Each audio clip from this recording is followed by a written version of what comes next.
हरिओम. अमृतानुभव. योगदास श्री जय गणेश जोशी यांचे प्रवचन. अध्याय 7. अज्ञानखंडन. ओवी क्रमांक 3. जैसी स्वप्ना स्वप्नी महिमा, तमी मानू असे तमा, तेवी अज्ञान गरिमा अज्ञानींची. अर्थात, जसे स्वप्नाचे महात्म्य स्वप्नामध्येच असते, अंधाराचा मान काळोखातच असतो, त्याप्रमाणे अज्ञानाचा मोठेपणा अज्ञानातच असतो. माऊलींनी येथे 2 उदाहरणे दिली आहेत. 1. जोपर्यंत आपण स्वप्न पाहत आहोत तोपर्यंतच स्वप्नाचे महात्म्य असते. मग स्वप्नात आपण जगाचे स्वामी झालेले असलो तर तसे तेथे मिरवत असतो. तथापि जाग आली की स्वप्न भंग पावते. मग कसले स्वामी आणि कसले काय? गृहस्वामिनी हातात जेवणाचा डबा देते आणि स्वामीची सेवा करायला कचेरीची वाट तुडवावी लागते. 2. अंधाराचे राज्य काळोख असेपर्यंतच असते. तेथे त्याचा मान राखला जातो. तथापि तेथे उजेड आला, प्रकाश झाला की काळोख नष्ट होतो आणि अंधाराला तेथून तोंड काळे करून पळून जावे लागते. या 2 उदाहरणांवरून माऊली आपल्याला अज्ञानाची वस्तुस्थिती सांगू इच्छितात. अज्ञान असेपर्यंतच त्यात सौख्य असते. एकदा का ज्ञानप्राप्ती झाली की ते अज्ञानामधील सौख्य लुप्त होते. अज्ञानातील सुखदुःखाचा खेळ ज्ञानप्राप्ती झाल्यावर समाप्त होतो. दुःखाच्या यातना नकोत म्हणून सौख्यामागे वणवण केली जाते. सौख्य मिळाले की ते टिकवताना नाकी नऊ येतात. प्रतिदिनी सौख्याच्या कल्पना वृद्धिंगत होत जातात आणि ते वाढीव सौख्य मिळवण्याची हाव आयुष्य संपत आले तरी थांबत नाही. यात दुःख, कष्ट, त्रास, पीडा होते. वाढीव सौख्य न मिळाले तर दुःख होते. याचा अर्थ इतकाच आहे की सौख्य मिळाले तरी दुःख कमी होत नाही. सुख नाही म्हणून होणाऱ्या दुःखापेक्षा सुख असूनही होणाऱ्या दुःखाच्या वेदना महाभयावह असतात. यामुळे सौख्य असूनही दुःख का, हा प्रश्न सतावीत राहतो. आत्मज्ञान प्राप्त झाले की भुकेपुरते अन्न, अत्यावश्यक आटोपशीर वस्तुजगत, मर्यादित धनसंपत्ती, वैभव, जरुरीपुरते कपडे, अत्यावश्यक सुखसोयी असलेला छोटासा टुमदार निवास, आध्यात्मिक जनांचा सहवास इत्यादी, याचाच अर्थ कमीत कमी अन्न, वस्त्र, निवारा याची सोय असणे, यात सुखदुःखाचा लवलेशही नाही, याचे ज्ञान प्राप्त होते आणि त्याप्रमाणे आचरण सुरू होऊन याची प्रत्यक्ष प्रचिती येते आणि ते कैवल्यानंद देते. ओवी क्रमांक 4. कोल्हेरीचे असिवारू, न येती धारकी धरू, नये लेणा शृंगारू वोडंबरीचे. अर्थात, कुंभाराने केलेल्या मातीच्या घोड्याला खऱ्या घोड्याची ऐट नाही. गारुड्याने पोतडीमधून काढलेले दागिने शृंगारून मिरविता येत नाही. येथे माऊलींनी 2 उदाहरणे दिली आहेत. 1. कुंभाराने मातीपासून अगदी कितीही कौशल्याने उत्तम, सुंदर, हुबेहूब दिसणारा घोडा जरी तयार केला तरीही त्या घोड्यावरून आपल्याला रपेट मारता येणार नाही. अशा घोड्याचा प्रत्यक्ष वापर करता येत नाही. तो शोभेचाच घोडा असतो. 2. गारुड्याने जादू करून पोतड्यामधून काढलेले दागिने आपल्याला प्रत्यक्ष घालून साज शृंगार करून मिरविता येत नाहीत, कारण ते दागिने नकली असतात, शोभेचे असतात.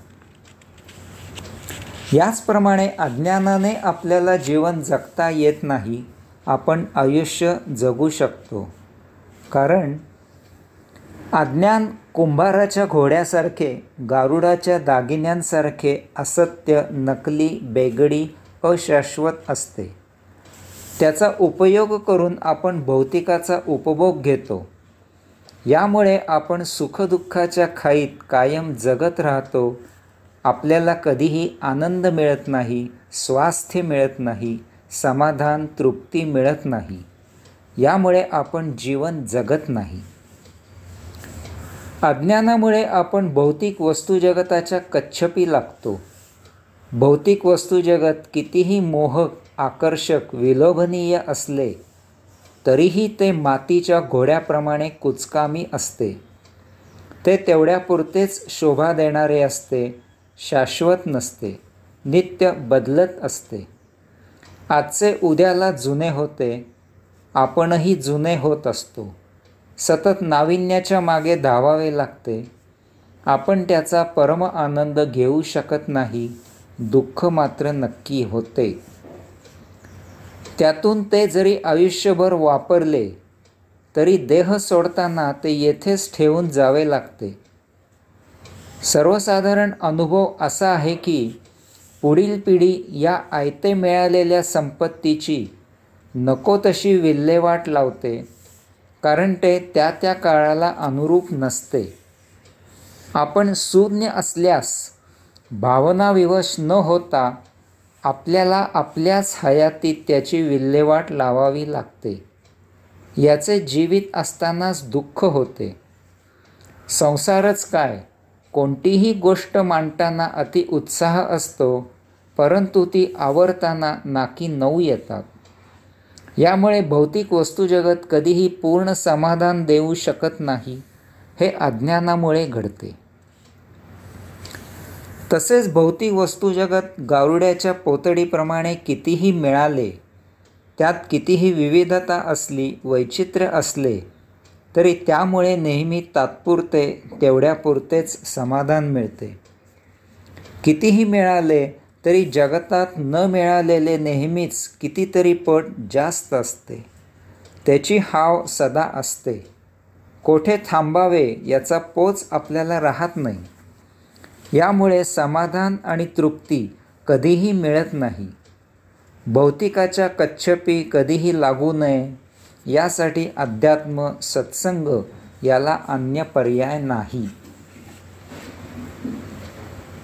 ओवी क्रमांक 5. हे जाणणे याच्या घरी, खोचिलेही आन न करी, काही चांदणिया उठे लहरी मृगजळाची. अर्थात ज्याप्रमाणे चांदण्याच्या पार्श्वभूमीवर मृगजळाच्या लहरी निर्माण होत नाहीत, त्याप्रमाणे ज्ञानप्रकाशात अज्ञान दृष्टोत्पत्तीस येत नाही. माऊलींनी येथे एक छान उदाहरण दिले आहे.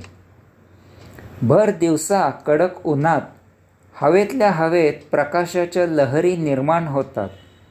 त्यामुळे दूरवरून पाहणाऱ्याला तेथे पाण्याच्या लहरी आहेत असा आभास होतो.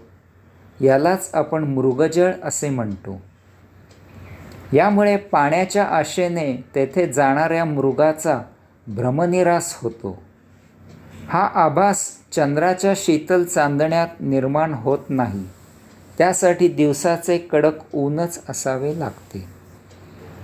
याचप्रमाणे कोणत्याही गोष्टीचे परखड सत्य ज्ञान होण्यासाठी अध्यात्म ज्ञानाचीच गरज असते. तेथे भौतिक ज्ञान उपयोगी होत नाही.